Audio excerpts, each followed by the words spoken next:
Hey, this is Debbie Hodge with Get It Scrapped. This live event is accompanying Lesson 5 of Visual Storytelling. Our guest today is Betsy Sammarco. Before I introduce Betsy, if you're new here, you have a few options for participating. You can just watch and listen. You can type comments in the chat box that everyone can see, and you can chat with your fellow students. If you want to chime in and you have a mic and headset, unmute yourself and say hi. And definitely, as we talk, if you have questions or comments, type them in. I'll ask Betsy your questions, and I'll work some of your comments in. And if you've got reactions to the lessons in the class that you want to share right now, start putting them in the chat box.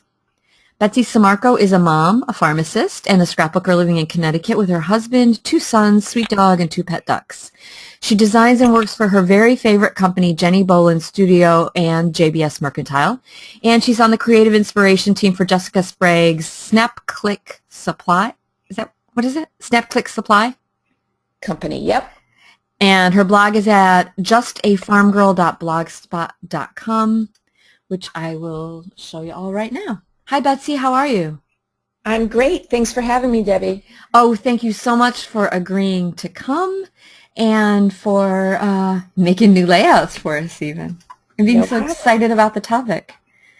Janet says, that's a great bio. Janet, which parts of the bio are you liking? The Pharmacist, the Jenny Bolin Mercantile, Jessica Sprague, or the combination of all three? So, Betsy, tell us, what do you want to tell us about your work that we should know about? Oh, she likes, and the ducks. I'm sorry to say I have to take the 2 pet ducks off my bio now. Oh, they're gone? Yeah, they have passed. So, well, yeah, they've passed. But it was maybe 14 years with them, so. Wow. Yeah, we had quite a time with those ducks, so. Yeah, I shared that that layout of the one you did of your grandmother. Would she laugh? Oh yeah. In one of the lessons, I can't even, the lesson. It was an example of using texture to tell the story because you had a feather on it and you had old-fashioned kind of foil and lace. Oh yeah, she was a regular farm girl, so if she came and saw our suburban farm, she just would have shaken her head. So, is there anything going on at Jenny Bolin? I mean, you designed. Oh, yeah. A lot going on. There's a new kit that was just released. Today's the 1st, so it went live. So over on the Mercantile site, you can see her new kit. There's going to be more posts with the Create Inspiration team for Jessica Sprague's site. There's a lot going on. Oh, is this? So that's the blog, and there's the new release. That would be under. Yeah. Membership. You're seeing some bits and pieces come through now, right on the rotating. Okay. And the flea market's open. The crafted kit for this month is the Sailor's Valentine, which is on the left-hand side there. That looks so cute. And this is something new that Jenny's doing, and this is the 3rd one in the series, these crafted kits, which Doris said she's going to do them all and make them for Christmas presents for people. Yeah, isn't that a great idea? Yeah, look at that one, the Sailor's Valentine. Oh, how fun is that? Wouldn't anybody love doing that? Yeah. Oh my God, I'm going to show my friend Elaine. She's bringing over a girl. My best friend's babysitting today, and she asked me if she could bring over a girl and I would teach her to crochet. I'm going to show her this too. I think you get 2 boxes, it looked like. I have to check that out. I haven't really checked out the kit yet, but I saw a picture with the 2. Yeah, it looks like you get 2 and the glue. And and Doris mentioned, wow, look at all those shells, that you get everything with these kits, the thread, the glue, the needle, everything you need to do something. Yeah, 2 boxes. Cool. Pretty, pretty, pretty. And you designed this one last month's crafted kit? Yes, that was so much fun. It's beautiful. Beautiful. You know, it's all done under Jenny's direction, obviously, and she has just such an eye for product. And when she sent me, I know it's a simple thing, but that fabric that we cross-stitched onto is gorgeous. It just looks beautiful with the red. So You know, she's got an eye for everything. That's great. Yeah. My mom has a wholesale craft business, and she has an incredible eye for her product and her customers. There's something Oh, about I didn't just know she did, Debbie. That's cool. yeah. She does these all the kinds of arrangements of infused rose hips. That's her big thing, and she designs a lot of different wire shapes. But then she does a lot of wreaths and arrangements, and she sells to people who have gift stores. So there's probably a gift store in your area that has her product in it. That's so cool. Yeah, I go down. She does this wholesale craft and carry show twice a year down in Marlborough, where people from all over New England who have stores come and pick up a whole bunch. So, okay, Snap Click Supply. That is... Yes. That is the digital supply shop now. For Jessica Sprague. And for Jessica Sprague. There's new releases every Friday, and there's sales every Wednesday. Awesome sales, $1 Wednesday. A lot of things are $1. And I'm on the Create Inspiration team. So I think you're on the blog right now, and that's where we'll be sharing projects done, you know, with all the supplies from the shop. Yep. And the designers at Snap Click Supply, there's a lot of paper designers. You know, it's Jenny Bolin, you've got a lot of new... There are. There's a good mix. And, you know, my head is always looking to hybrid. I mean, I love digital too, but my head really focuses on what can I do with these in a hybrid way. So it's amazing. It doesn't matter if it's a paper manufacturer that went digital, or, you know, even like Designs by Danny is a, you know, she has a lot of full digi kits, but you can still use all that stuff for hybrid scrap. My new addiction over at Snap Click Supply is Nancy Rowe Janet's. Is she incredible? Yeah. I just got I haven't gotten to use this yet, but I got this last week, the For the Birds. Yeah. Oh my God, isn't that pretty? I don't know. It's just, she's quite an artist. And, you know, I do believe that she's going to do a regular post on the blog for she is? I'm pretty sure she is. So keep your eyes open for that, because that would be cool. Every Friday morning over in the forums, we usually start talking about what are you shopping for this Friday for digital scrapbookers. And I've been adding her to my list every week. Janet asked, did she have a new My Mind's Eye line? Yeah, she did. So, okay. So that's where Betsy's working, and that's all there's lots of new stuff coming out all the time. In addition to working at the pharmacy that I hadn't realized was your husband and your business. Like, well, see, I don't work with my husband though. So he has his own business, and I work at a small local hospital. And that's where we met. And, you know, we help each other out, and I go in now and then, but I'm really a hospital pharmacist down in Greenwich, Connecticut. So. Oh, okay. Gotcha. How many days a week do you work pharmacy? I'm per diem there, so it's... Whenever they need you? Up and down. It's sometimes they need me 5 days a week, and sometimes they don't need me at all, and the summer is really busy because of vacations and new projects and new babies. Are you teaching at Michael's too? Yeah, I am. How many pharmacists teach at Michael's? You know what? One day, because I teach a pharmacy class too, a tech class, and one day I'm going to walk into the pharmacy class and pull out my craft supplies and then go to the Michael's and start talking about pharmacy. It's getting a little confusing. Well, I just love it because I know lots of our members are really versatile, and you know, the scrapbooking is something that goes alongside other skills that are often quite different. Right. It's nice to have that mix. It is. Sometimes you need it. So in this lesson, this is the 5th lesson. Over the course of the class, we started out with the model of character, settings, story, feelings, and themes. And then we've been working through different ways to sell the story, to tell the story with photos, design elements, image pattern and type. And today it's about sort of the whole shebang. So have you guys looked at the lessons? Do you have questions about them? Here's an overview of all the little pieces that we've shown in lessons 2, 3, and 4. Laid out all these photo approaches, 7 design elements, and then in lesson 4 it was stepping it up to like image pattern and type, which are really the design elements put together. And yeah, Janet, the video's done. I just have to upload it when I get done with the webinar. I had to finish it this morning, and my husband came back to bed like he was up like at 4 a.m. and so I was going to get up at 6 and finish it.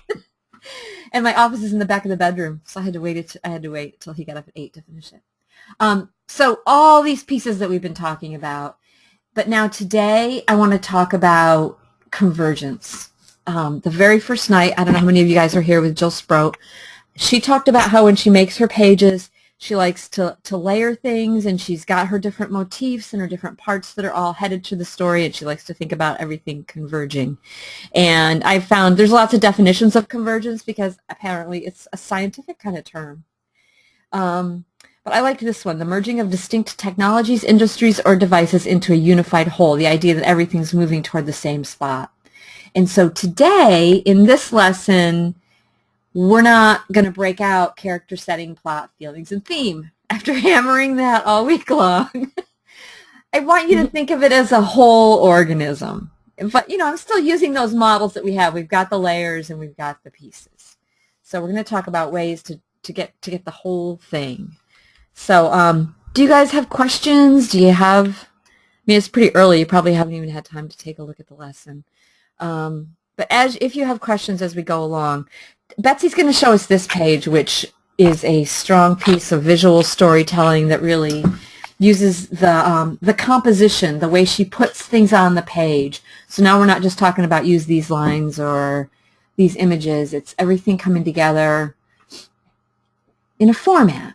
Like the composition feeds the story. Betsy, tell us about this story right here. It might be hard for people to read, so share all the details of it.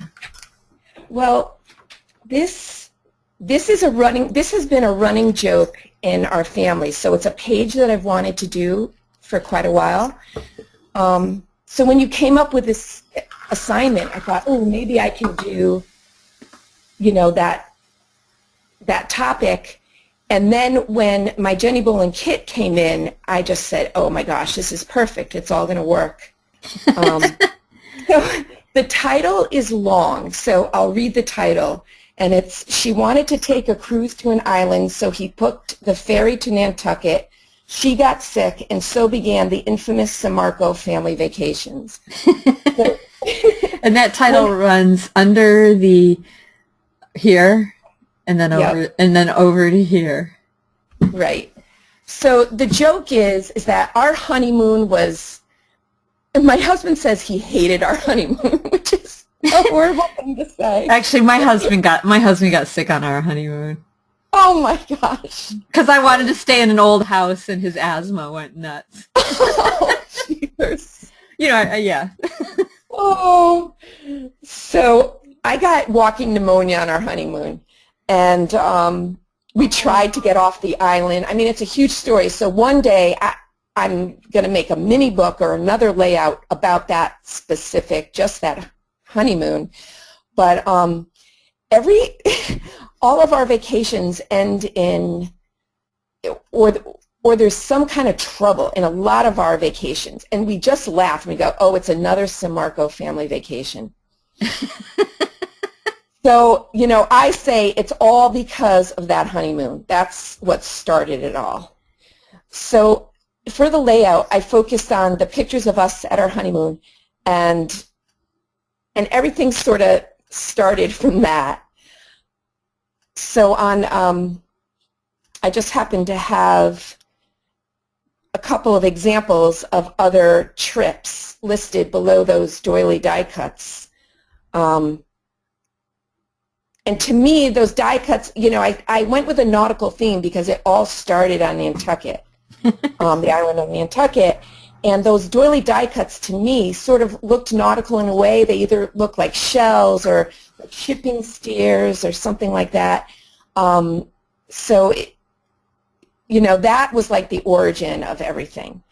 And then I just very briefly listed some words about the other vacations underneath the doilies, like a cabin in the woods shared with a family of mice. I mean, literally there was a nice little indent in our pillow with mice poop in the middle of it. Oh! So I think most people would have said, I want another cabin, but we stayed. We just got another pillow, And the boys were with us, too. So each of these could be a story in itself. But 24 hours and sick bags to fly to Florida, which, from Connecticut should not take that long to get to Florida, but it was an unbelievable trip with the kids. And then the one on the right is the trip to the ER to remove Kleenex from the ear. So on the way to Washington, D.C., one of my boys, he didn't want to listen to what the other son was saying to him, to what his brother was saying. So he was sticking Kleenex in his ear the whole way. Oh, my God. And we didn't realize it till we got there, and he couldn't get it all out. And really, there's so many stories. One of my brothers will not even vacation with me, and it's not even a joke. He says, he wants to be in the exact opposite part of the country when we're on vacation. So.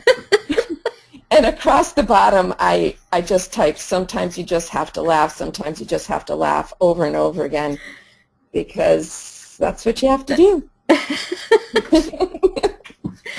So this is a whole bunch of stories, yes, but they also sum up the state of vacationing for your family. Right. But they also, to me, they look like the ships sailing off. Right. Like, I really, after I did this, I said, what, I really want to add all of them. So I'm thinking of putting a 6x12 attached to this to make a double page, but I don't think I'd need a full 12x12, and use the doilies again and just in list format list some of the other ones that... You've got more? Oh my gosh. Yeah. And we, pretty much nearly every vacation. Do you take vacations still? Alone. Only our family. No one will vacation with us.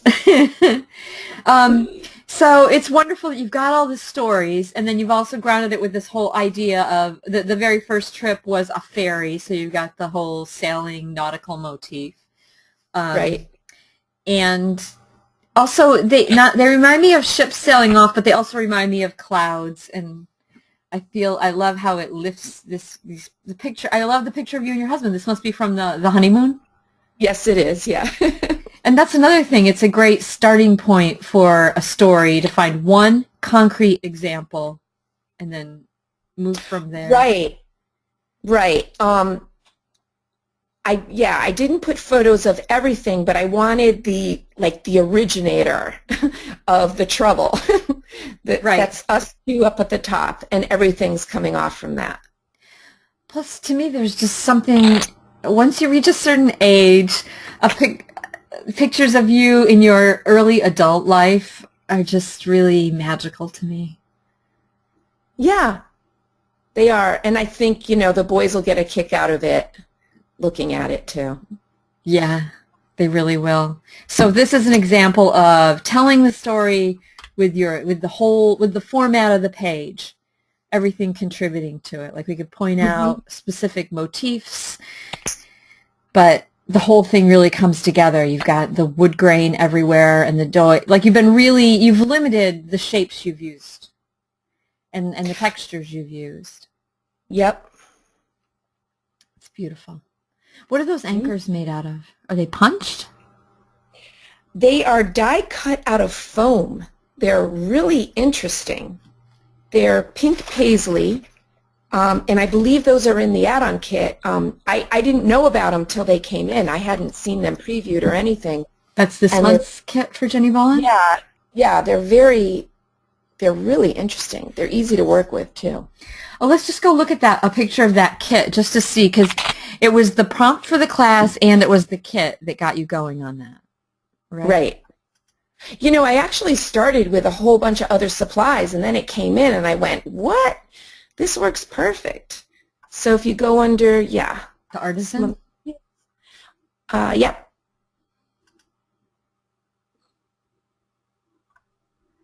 Oh, look at that. Yeah. They come attached, so, you know, they're tidy, you know, in a tidy package when you get them, but then you can separate them all out. And there's a lot. A lot of the anchors? There's a lot of anchors, there's a lot of arrows, there's a lot of, you know, the geotags, stars. There's a lot involved. You know, there's a lot that comes in the pack. It's really beautiful. A lot of the paper and, oh, the doilies came from that kit, too. They did? They look, yeah, okay. I thought you probably die cut them yourself. No, they came from that, and I, you know, did my hybrid thing with those and ran them through my printer. I grabbed a dictionary item from a kit that I have. It's a Jenny Bolin kit, actually, and ran it through my printer. I just wanted to tone it down a little bit, to tone down the white. Did you adhere them like with repositionable adhesive to paper and then run them through? How'd you do that? Yep, that's exactly what I did. So for anybody who's wondering, I just want to make sure everybody knows what we're talking about. So all these doilies are actually solid white. And Betsy put them on paper and ran them through with a Jenny Bolin text print. They were just a little too stark white. You could do the same thing, you know, with a stamp.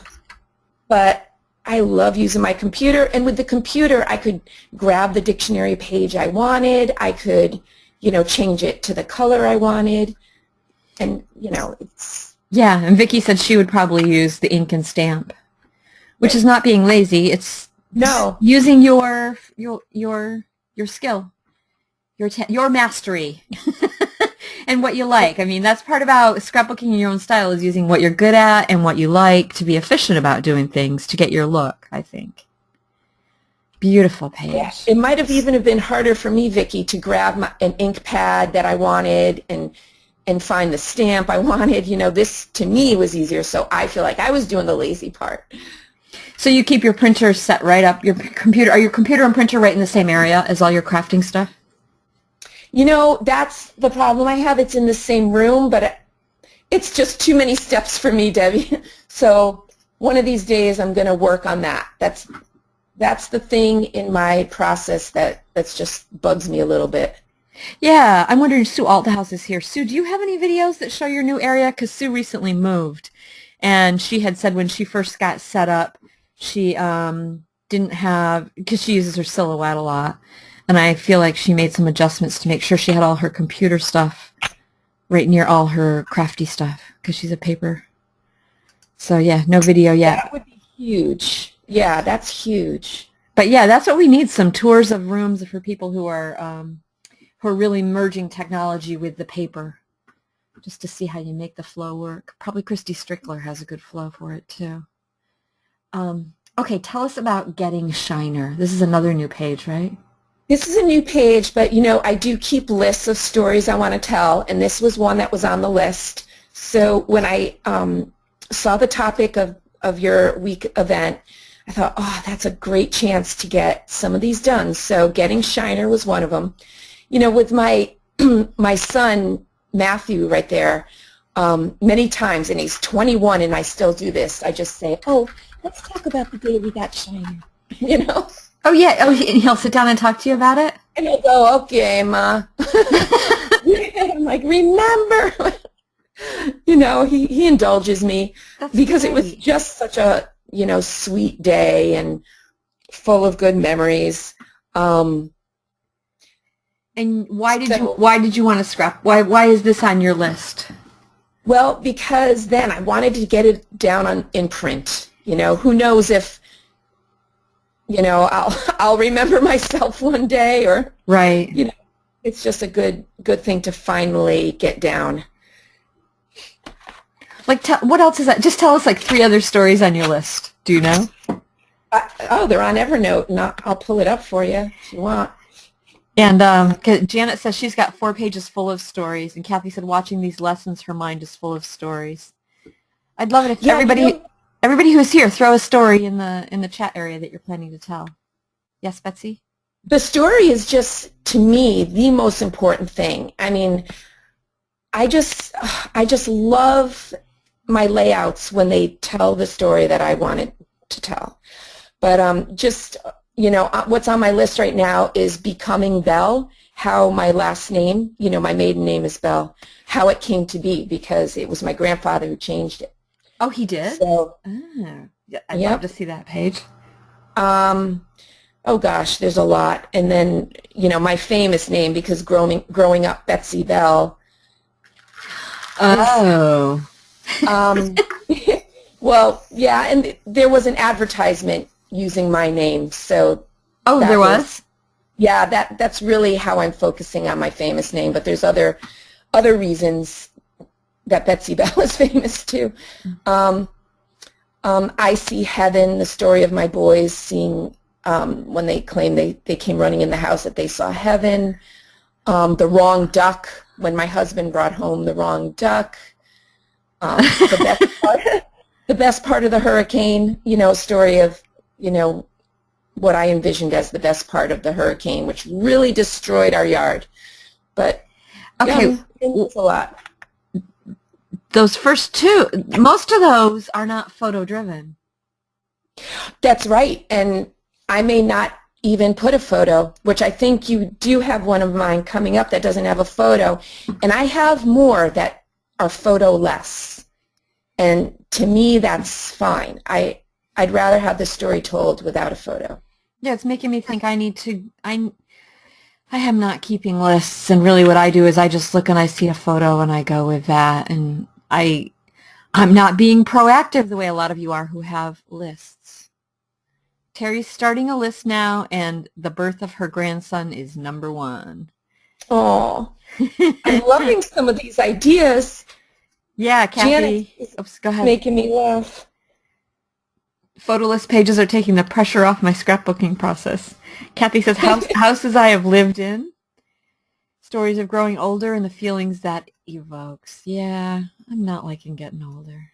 Oh, well. Sue's not much for story listing. I'm not either, Sue, but I ought to be. You'd think I would be, wouldn't you? So getting Shiner, tell us about how you told the story visually here and with words. Well, I actually had a strip of photos of Shiner, very similar to what's on the right, but I don't know, they weren't of that day that we got her, so I did the same technique, like a photo strip technique, and I started with that. And I was thinking of dog tags, and then I knew I had so many regular tags, so let's string those up. And each tag told a little bit about that day, because that day was a process, because we did not intend to get a dog that day. So each tag shows a little bit more as you go along towards that strip of photos. The starting of the story is really powerful. And for anybody who, it's really neat how you've broken the story into chunks, which I feel like for the viewer makes it more accessible, easier to just dig right into.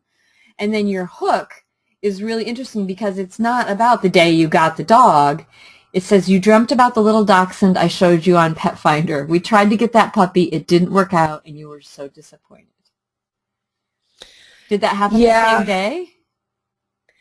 No, that wasn't actually the same day, but when I first did this, I had left that out, and I realized that was the real special thing about getting this dog, and Matthew's want of a dog and how he felt. you actually woke up when I told him that dachshund fell through. Just the look on his face and how he said, "I dreamt about that dog." Just broke my heart. That's making me think. I got it yesterday. Isaac was like, "Mom, can we figure out another cruise to go on? Because I dreamt we went on a cruise, but it was to New York State, which is landlocked, and all the stops were at farmers markets." Oh my gosh! Now, if that doesn't tell you something about your life, there's something that dream, something special about that dream. Oh my gosh. Yeah, we all need to go ask a loved one about their dream. Just see, get some good stories out of that. But yeah, so I think just that's a fabulous hook to the story, and it's also very, it conjures an image because it's got the image of a dachshund, it's got the image of a boy who's disappointed, and it's really, we immediately care about the characters too. Like, this is a story we want to find out what's going to happen. Yep. So, yeah. And let's see. So, Sue had said she's not much for story listing, and Janet said she thinks about Sue and I as both having very story-driven pages. My pages are very story-driven. I just feel like, well, and you know what? I need to let this go, don't I? Like, oh my God, I'm not cataloging. I'm not keeping a list of all the stories I should tell. Because we're never going to tell all the stories, are we? No, but then when you go to sit down to do a page, so many times I go to my list. I say, okay, something's missing in my scrapbooks, like I need a story in there, and I'll go to my list. If I didn't have that list, and maybe it's just the way my mind works that I can't remember things. Yeah, I go to my photos, and what I really miss is I used to blog, and then I used to have the story all there, and I could go back to end of year. And in fact, when you said you asked your son to sit down and talk about Shiner, that's good because I'm feeling like, as I'm working on Josh's kindergarten first grade album, this is the joke, I'm never going to get to second grade, he always has details for me when I show them to him, and I really need to take the time to ask both my boys to look at some photos and tell me some stories. Oh. Sue said, a list would make me feel obligated, and I don't like that. Oh, that's funny. Yeah, you'd be on the line. No, it doesn't make me feel obligated at all, though, really. Makes you feel ordered. It's like, it just makes me feel like it's helping my memory. That's all. Yeah, yeah. Yeah.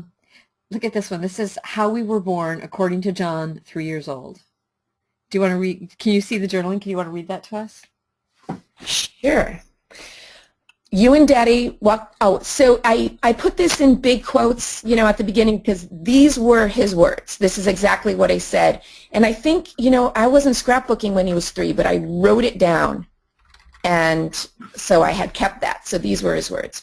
You and Daddy walked up the aisle to get married, and when the priest said, "I now pronounce you man and wife," you kissed, and then you turned around, and that's when you saw us standing there at the end of the aisle. Then we ran to each other and hugged, and that's how we were born. That's great. And I think Vicki had a really cute story in the chat here about what her daughter said, or she had a question. Yeah, Mommy, when I was born, did I smell pink? That was Janet. Janet said that. Oh, did I smell pink? Yeah. Oh, I love that. I got to share that with my son because my 18-year-old was arguing with a friend that we took to my mom's house. She wears pink constantly, and she wears pink wigs. And she just loves the idea of pink, and he's somehow really, I don't know why he's so angry that pink has its own name and why it's not light red, but... So a theme around our house is arguing with him about the concept of pink and the existence of pink and the importance of pink. That is so funny. And I think a child saying, "Did I smell pink when I was born?" is evidence that pink is more than a color. It's a way of life. So visually, you've told the story with? Well, no photos, and I love actually scrapbooking stories without photos because it does take a little bit of pressure off, but if I just really want to get the story down and there's no other way, then sure, do it that way. And I used iconic shapes instead. And I had each sort of piece of the story in frames. So to me, it almost looked like, you know, a genetic tree in a way. Right. It looks like a family with tree. The frames. Yeah. And Okay. I use, you know, the elements that I use, like the leaves, are symbolic of a family tree too. This brings up a topic that I've been interested in lately, where I have, you know, I've decided, I've been thinking I don't want to write journals or nonfiction or story, that I want to do everything as a visual story. Oh. I like it more and more. It's coming to me. And so I think right here's this is what you're doing. Like, so I guess my question is, how come you're not just putting these in a journal? Well, okay. Maybe because I do have the scrapbooks anyways, and I think they're more fun to look at this way. But I do have to tell you what I do have, which is in between a journal and a scrapbook. Oh, shucks. I wish I had taken a picture of it to show you. But I did grab an old book that said, it was an old hardcover book. The title of it was Fanciful Stories. I ripped out the book, and inside I have a collection of stories of the kids when they were young. They're stories, and it is done using scrapbook material. Okay, so let me just make sure. So you have this hardcover book called Fanciful Storytelling? No, the title of the book, if I can remember correctly, is Fanciful Stories. So that was the title. You found it at a flea market or a bookstore? Correct, yeah. Okay. So I ripped out the innards, and it's just bound with like ring binders, so I punched holes through it. I believe that's how I bound it. And I've got probably only like 6 or 7 stories in there right now, but I'm collecting stories, and they're sort of stories that we talk about that to me seem really fanciful. Like, guys, did this really happen? Did you really climb a tree thinking there was a bear in the yard? You know, I mean, or is mommy just remembering that as a dream? You know, it's that kind of stuff. And I'm putting all those stories in there. Wow. And like those are things I will forget. When they came and told you that they'd seen heaven? That is a story that I would definitely put in there. You know, even this one could go in there. So I don't know. I may have keep a 12 by 12 of just story, these types of stories plus that little book. Wow. But I've tried journals. I don't know. I just can't. I just can't do it. It doesn't work for me. Yeah, and I'm wondering, why aren't more people turned on to this idea? And I guess they are in art journaling. Yeah, but that's visual too. There's a lot of visual in art journaling. Right, right. But, I mean, it's interesting because you're a scrapbooker, but you're something else. You're a visual journaler.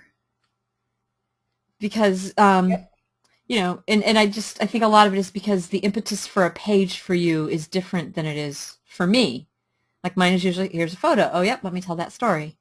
And yours is more, here's a story. If I have a photo, cool. If I don't, cool. Yeah, I am really, story driven. I mean, I love a great photo too, but it's the story for me. Yep. Definitely. Yep. So let's see. Janet said, family reunions and long car trips are great for getting those life stories. She's right. They are. Yeah. Terry said, I've never journaled because I'm a visual person. So telling stories through art journaling works for me. Vicky said, my kids are grown, and now when we get together, the dinner table is full of stories I knew nothing about. Those are the stories I want. And nobody's my kids are still at the age where they're not going to tell me, the teenagers. Yeah, and I agree with Janet that all scrapbooking is visual story.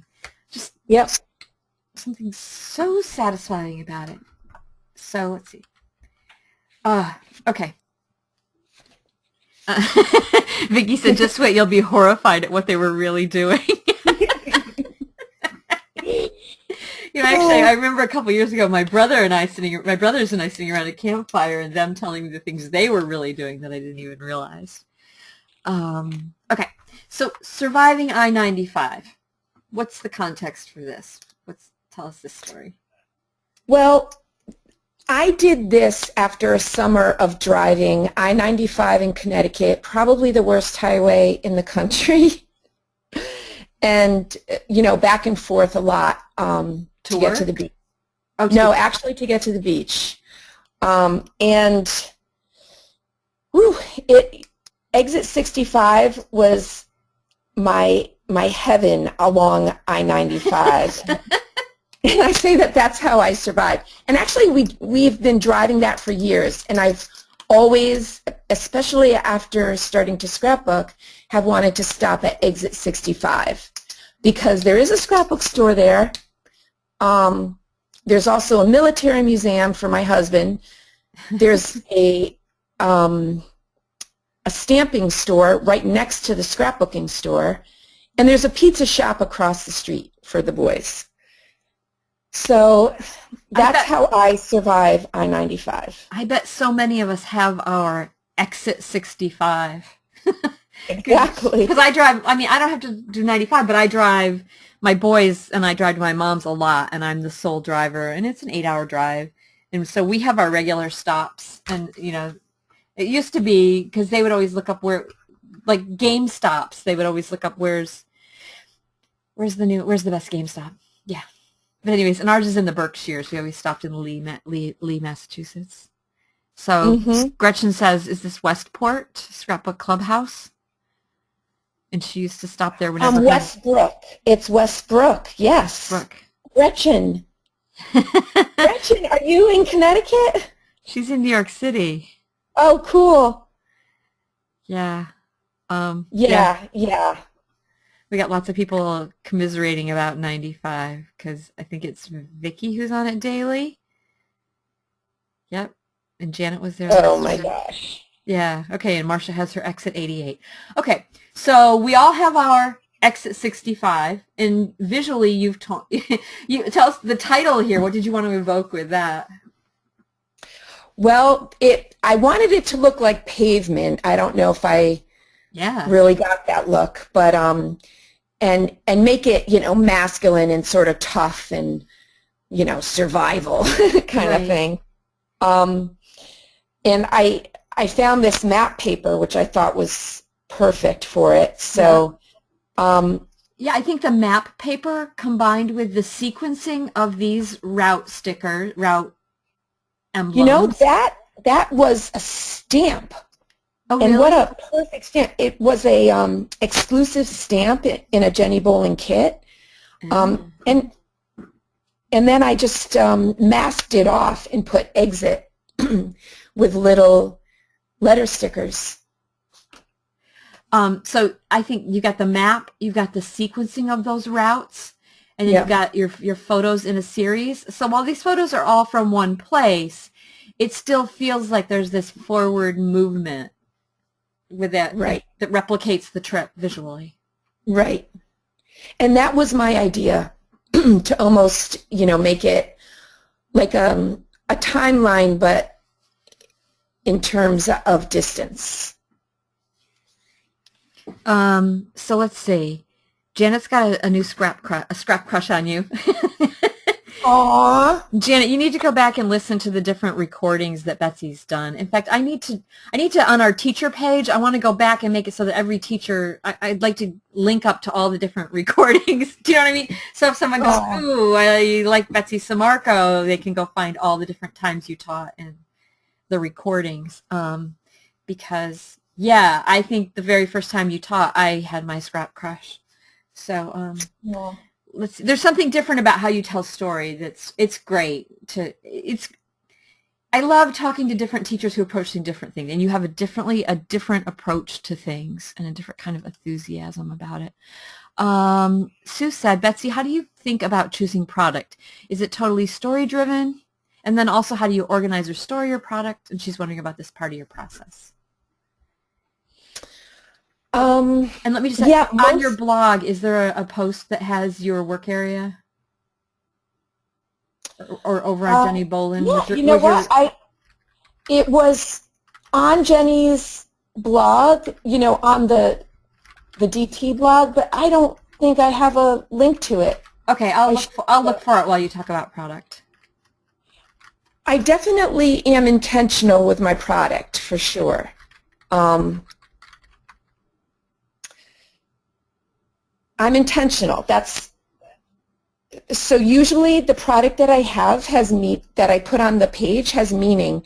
Even with that Getting Shiner, you know, using the butterfly in that layout was intentional because the tags were sort of loosely woven with a string, so the butterfly looked like it was landing on the string and flitting along, and the butterfly was placed at the end, almost like, aha, now we're at the end, and this is a beautiful thing. We have our dog. So everything's really intentional with me. Color is important, so I do try to match color in photos most of the time if there are photos. And like for Surviving I-95, there's so many small photos, it doesn't really matter. It was more of a general feel. So I'm very intentional. And as far as storage, I do purge a lot. And I keep everything by type, by product type. So here's Betsy's work area. And I'll put the link in the chat log if you guys want to go directly to it. So this is Betsy's work area. And you know, oh, I'm sorry, Deb, go ahead. No, you go. Well, since I do work with kits too every month, and even if I wasn't on the Kit Club design team, I think I would still be a kit subscriber, and you know, using kits is what pulled me out of a slump many, many years ago. But when I get a kit in and all the product is there, I sometimes work backwards and say, all right, here's the kit. Now what story do I have to match the kit? I can see that you've done that lots of times. Yeah. I feel like you've talked about that. And maybe that's why having a list sort of helps me too, because sometimes, I mean, most of the time I look at a kit and I go, oh my gosh, that would be perfect for the farm story or perfect for that photo of that day. But sometimes I'll go to my list and go, does it match with anything? Like, for example, you know, the story of our honeymoon and how that started off a string of bad events. Right. Like I said, I started out using other product, and when that kit came in, I just said, oh, no, I have to switch product here. That's a good idea. Now I'm seeing the value of a list for that, because as a digital scrapbooker, you know, I like to shop, especially today is the first of the month, and I love the BYOC at the lily pad, so I'll be buying a ton of product. And sometimes I sit there and I really want to use the new product, but it doesn't go with my photos, so I can see how having a list lets you go from new product to page. Yep. And I think starting with products, I think it's good to shake up what you start with lots of times, and starting with product can take you new places. Let's see. Yep. So when I do purchase things, I do purchase things that don't have a particular theme sometimes, except for, you know, beach, because we're at the beach so much that, you know, I know I'll always use that kind of stuff. But I do like purchasing things that can work over a wide variety of themes. But you can, you know, take almost any image and icon and find multiple uses for it, like the anchor. On the blog, I think it's this month, Jenny's blog, the DT blog, we're going to talk about anchors, but you can use an anchor to show, like, these things anchor my life, you know, right, or this is my stronghold or whatever. An anchor doesn't have to necessarily be driven by things about the sea. That's good But because there are but anchors everywhere. Right. I do love, you know, product that can be used in a wide variety of places. Let's see. Sue said she uses anchors on pages about her husband. Yes. Yes. And, whoops. Oh, whoops, sorry. I'm trying to get to the slideshow. Marcia said, I'm predominantly photo-driven, but I found that with kits, I do find myself looking for stories that fit my kit. Janet said, I like to shop too much. Yeah. Sometimes I like to shop too much. So that, let's see. Janet said, I find that grids, dots, chevrons, arrows, hearts, butterflies, and stars can go a long way. And they can. Yes. And I love hot air balloons, and you've worked a hot air balloon into surviving I-95 because I'm rarely able to work them into a page, but I love them. Oh, and you know what else I love is the compass rose. You know, yes, that symbol of north, south, east, west. So guys, as we finish up here, do you have final questions for Betsy? Do you have questions for me? Do you have questions or statements about the class? Something that really clicked with you? Something that you're not quite understanding and you wish was covered? Because it's been a long, fast week. Long, fast. Those don't quite go together, do they? I've lived this class all week. I'm still bummed. Oh, and for anybody who's arrived late, we will make up Kim's webinar on Wednesday at 11 a.m., which will be fun. Janet said, thank you for getting Betsy. So Janet's thanking us for getting Betsy into her scrappy world. Thank you, Jan. I'll take the virtual kiss. Mwah. I remember feeling that way, Betsy. I feel like the first time I interviewed you, the reaction from people was so strong because because of your angle, and lots of times people, I don't know, it's just they really enjoy. Thank you. Your attitude. Sue feels like she's got pages and pages of inspiration that she wants to work her way through. Vicki said, is this the end of class? I need this scrappy goodness on a daily basis.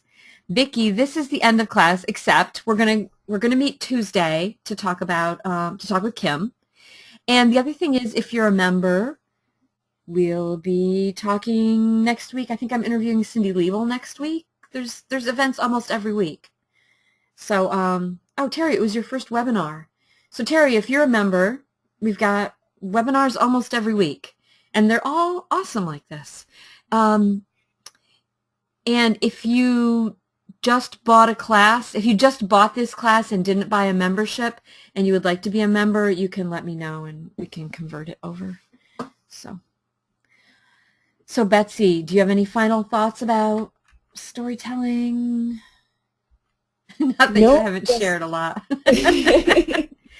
And I just want to say, I don't know if you guys have all had a chance to look at the last lesson this week, but I love how it all came together. And I don't know if you had noticed it, but I mean, there's probably close to 200 layouts in the 5 lessons, and they're all pulled from Masterful Scrapbook Design classes. But I loved seeing them in it from new angles and picking out new parts about them from this perspective. Janet wants to know how often you scrapbook, Betsy. Well, since I have a little area, there's something always going all the time, but I don't scrapbook daily, but I'm either thinking about it or actually doing it daily. But that's interesting. I'm getting you're always done every. What do you mean you're always thinking about it? What does that mean? Like what do you think? My next page, maybe a technique that I want to use. Since there's usually something on the desk, and I'm the world's slowest scrapper, so I might be thinking about my next move on that page. It might take me a week to think about it. That's right. You've talked about that you're a very slow scrapbooker. I am so slow. In fact, whenever I ask you to teach, you always is very considered, like, can I make these pages? And will I be happy with the time that I spent making them? Right. So, Okay, so this has been fabulous, Betsy. Thank you. Thanks everybody for showing up and asking your questions and sharing your ideas. There is a forum. It's not very hopping, but there's a forum for this class. So if you have other ideas or if there's other things you're looking for, let me know over there because I'm checking it out. And of course, everybody in the regular forums are pretty busy too. All right, so this has been visual storytelling. Woohoo! Woohoo! I will have the video uploaded in the next half hour. So, yeah. All right, guys. Have a great weekend. Bye. Bye-bye.